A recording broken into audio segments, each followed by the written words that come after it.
आसामाव गासै 7,716 फोरोंगिरिफोरखौ ट्रेन्सफार खालामनाय जाबाय। आसाम सरकारा बेनि सेथि खोलोबखौ फोसावबाय।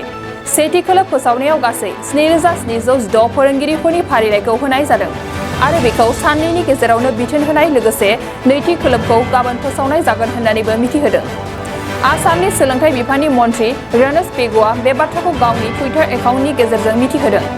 ट्रेन्सफारखौ टिचार ट्रेन्सफार पर्टेल hrmsasam.in वेबसाइटनि गेजेरजों खालामनाय जादों होननानै मिथिहोदों। थामहिनबा बे वेबसाइटआव थांना नायनो हागोन।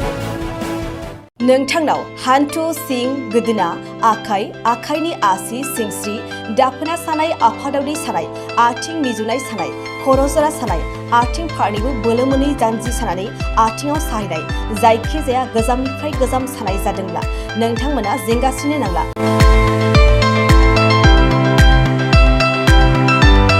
नोंथांमोननि थाखाय खम बेसेनावनो लाबोदों फिल नेचार जइन्ट पेन वेल।